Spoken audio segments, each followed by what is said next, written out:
You're listening to the podcast that helps you deal with all of the mental and emotional baggage that comes along with your divorce. This is Becoming You Again, episode number 177, and I am your host, Karen Nelson. Welcome to Becoming You Again, the podcast to help you with your mental and emotional well-being during and after divorce. This is where you learn to overcome the grief and trauma of your divorce.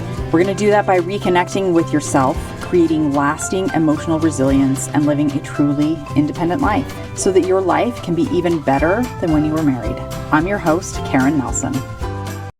Welcome back to the podcast. Thank you so much for being here. This week, I'm going to jump right in because I think it's really important, and I have found this topic to be very prevalent among all of my clients and many other women that I have talked to who are going through a divorce. That topic is divorce guilt. Now, I'm going to talk about a couple of reasons why we feel divorce guilt, and then I'm going to give you some tips to try and help you if you find yourself dealing with this divorce guilt. Now, the interesting thing about divorce guilt is very often, whether you are the person who asked for the divorce, or you were the person who was left or was told, I'm divorcing you, or I want a divorce, whatever the scenario is, you can still feel divorce guilt for several different reasons. One of the main reasons why we often feel guilt over our divorce is because of, yes, I'm going to say the P word, patriarchy. It is because of this system that has been set up that we live within that tells us that divorce is bad and wrong. That there's something wrong with you, with your life, if you get divorced. So what happens within this patriarchal system that we find ourselves in is we find ourselves going through a divorce, again, for whatever reason. It can be many different reasons. But we start to look at our situation and we say things to ourselves like, I must not be good enough. I must not have shown up in the way that I needed to keep this marriage together.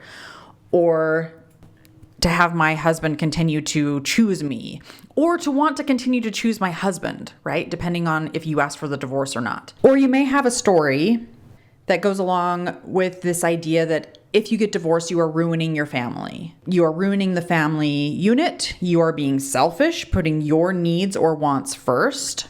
Or you may have some other trauma attached to this idea that the divorce is your fault somehow, which is showing up as guilt and shame.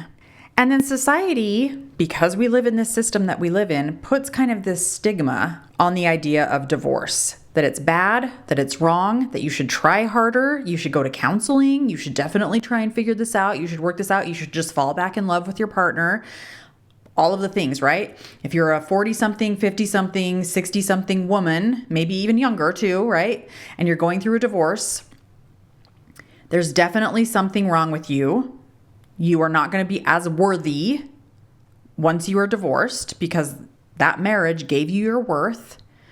And so you should try and fix it before that happens. Now, again, I do not believe any of this. I do not ascribe to any of this. And I teach my clients that none of this is true. None of these systemic issues and the systemic judgment that comes along with a patriarchal system that we live in is true. And it may be the exact story that is hurting you as you tell it to yourself or as you feel the judgment from outside people. Whether or not they're actually saying things to you or not, doesn't mean that that judgment that you are feeling isn't real to you. And it can show up as guilt. So the patriarchy was the first reason why we often feel guilt. And then the second reason often is because of that story that we're telling ourselves. We will tell ourselves like, this is going to be so terrible outside of the divorce. I'll never be able to find a good partner. Maybe I'm just going to get like all of the leftovers of the people who either were already married and left by their first partner, or somebody who hasn't even been married yet. And then I question like, well, why haven't they been married, right? And so then you start to tell yourself this other story, or you start to tell yourself a story about like, this divorce is so terrible What's going to happen to my kids? Are they going to want to be with me? Are they going to blame me? Are they going to grow up with a terrible life? And then we start to feel guilty about that. Like, I must not be a good mom, or I must not be a good parent because I made this choice. And so if you feel this way, let me just tell you right now, you're not alone. I know exactly how you feel. I've felt it. My clients feel it. Many more women feel what you are feeling. There's nothing wrong with you that you feel this way. But I also want you to know that it's not necessary to feel guilty over your divorce.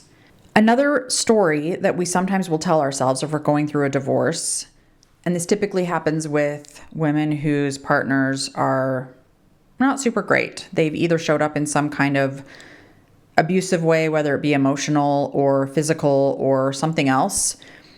They often feel guilty leaving their kids with their ex-partner half the time, which totally makes sense, right? We want to protect our kids. We want our kids to feel safe, to feel secure, to be in a place where they don't have to walk on eggshells. They don't have to feel unprotected. And of course, follow the laws that are wherever you are. And if you feel that it's definitely necessary that you have sole custody or more custody of your children, go for that. Talk to your lawyer and work toward that. However, if it is more of a case of they aren't parenting in the way that you would necessarily parent, maybe they're just not the nicest person. Maybe they're just kind of an asshole to the kids. Maybe there's some yelling and things going on. Not to say that those things are good. They're not.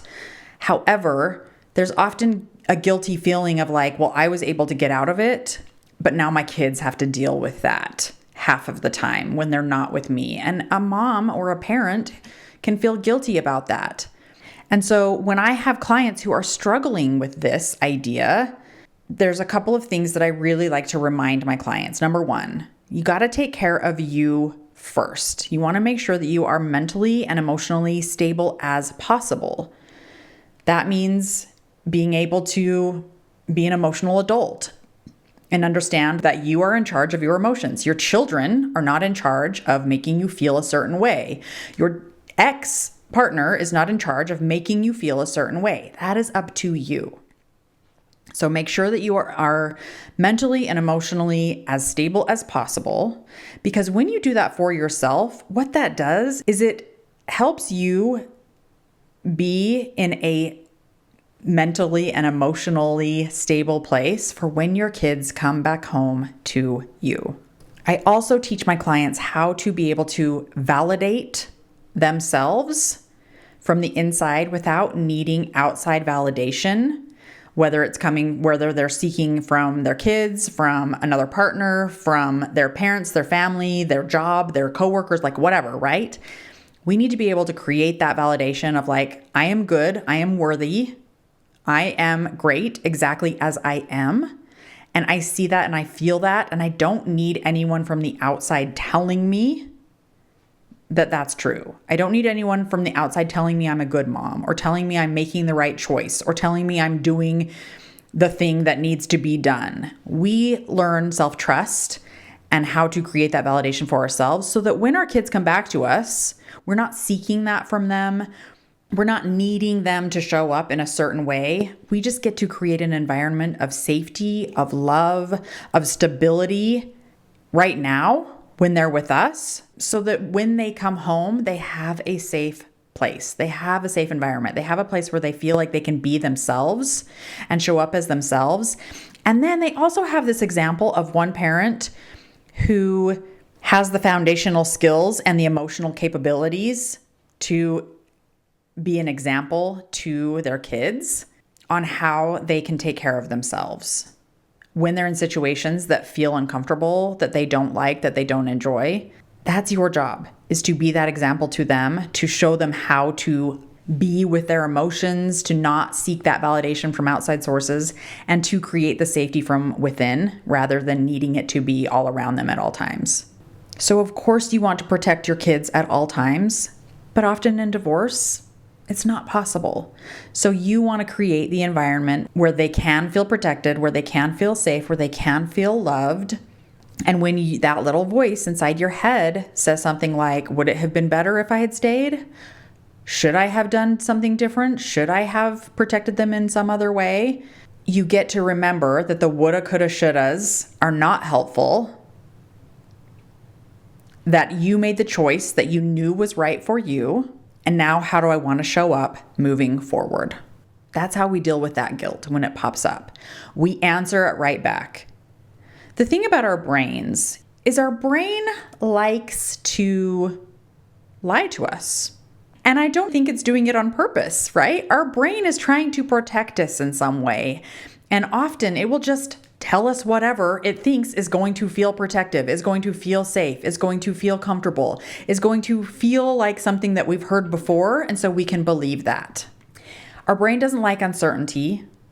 And our brain doesn't like anything that feels outside of what we've been feeling for a very long time. Because that feels uncomfortable, that feels scary, that feels unknown, that feels uncertain. And so when we're going through things like divorce and thoughts pop in and we're like, oh my gosh, now I have this thought that I should have done it differently, that I should have stayed, that I shouldn't have got divorced, that I wasn't good enough, that I'm doing it wrong, that I'm not a good parent, that I've ruined the family, all of these things, right? All of these thoughts pop into our head and we start to feel guilty. Because it feels comfortable, because we felt that way before, because our brain is like, well, we've thought these things before and we believed them before, so we might as well just keep believing them because we know that. We understand that belief, and anything outside of that feels scary. So you just can't believe every thought that your brain feeds you. You have to be willing to question them. You have to be willing to talk back to your brain and say, listen, brain, I'm not married anymore, or I'm going through the divorce, and whether or not it was my choice, this is what is. And now what? How do I want to show up? How do I want to deal with this? Who do I want to be moving forward? What do I want to believe about myself and my situation right now? Because if I don't want to believe any longer that I've ruined my family, if I don't want to believe that I'm not good enough, if I don't want to believe that this was my fault because I didn't show up in some way, then what do I want to believe instead? It is your job to answer your brain when it tries to trick you and tell you that you're the worst, that you've done something wrong. It is your job to take control and answer it back in the way that feels powerful, that feels true, that feels right and peaceful for you. So one thing that I like to talk about when it comes to guilt as an emotion is that it's kind of just one of these underlying emotions that's always going to be there. I think a lot of that has to do with the society that we live in, because we're just kind of taught, well, if you don't live up to these outside expectations or outside standards, there's something wrong with you. And we have so many stories going on in our head. And so it's hard to get rid of that specific idea, that specific feeling of guilt. And sometimes it's just chattering in the background. And what I like to teach is this is not a problem. Having that chatter going on in the background, it only becomes a problem when you start to believe it, when you start to fall for what it's telling you. And so I just teach that we just want to kind of turn down that volume. And this is a skill that you can learn how to do, and you can get better at turning down the volume and just tolerating the chatter, tolerating feeling that guilt when it shows up inside of you. You don't have to believe the chatter. You don't have to pretend like it's not there even. You just have to turn the volume down and not make it mean that something has gone wrong when that guilt emotion shows up. Because often we will feel the guilt, we will have the thoughts, and we will think, oh no, it's telling me I've done something wrong, so something must be going wrong, and now I need to change something that I'm doing. But the way to turn the volume down is to just get better at feeling guilt without making it mean we've done something wrong, we must change something. We don't have to tell ourselves that we are bad or wrong, or that we've made a wrong decision. We don't have to believe the whole story that it's telling us that we've done something wrong, or that you're not good enough, or that the divorce was a terrible idea, or that the kids are ruined, or any of those things. You get to change the story that your brain is telling you, and that helps turn down that volume of guilt. Some questions to ask yourself are, when I change that story, what words do I want to say to myself instead? What does that story look like now? What words am I usually saying to myself? And what do I want to say instead? What does family mean now? What does family look like now? What does it mean to be a mom who is divorced? How do I see myself as good enough? What does good enough mean? You get to decide what all of these new stories look like for you that is resonant and feels right to you and your situation. So remember, when the guilt emotion shows up and it's got the story, and if you're working on changing the story, continue to do that. It takes practice. It takes time. There's nothing wrong with that. Again, nothing has gone wrong if it doesn't happen overnight, right? But when the guilt shows up, just remember, I'm going to turn the volume down on this. I'm not going to believe everything that this guilt emotion and these thoughts are telling me. And I can just let it be there. I can just let the guilt stay within me from moment to moment when I feel it. But I'm not going to let it rule the decisions that I make moving forward. I can allow space for this guilt. I can allow it to be present within me and not make it mean I'm bad, I'm wrong, I'm terrible. All right, my friends, go out there, get better at feeling guilt, get better at redefining your story and what things mean to you as you go through your divorce. You got this. I believe in you. And I hope this is helpful. And as always, I will talk to you next week.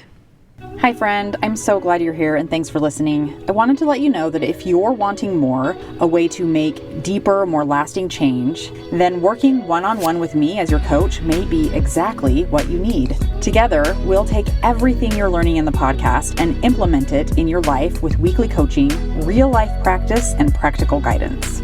To learn more about how to work with me one-on-one, go to KarenNelsonCoaching.com. That's www.KarenNelsonCoaching.com.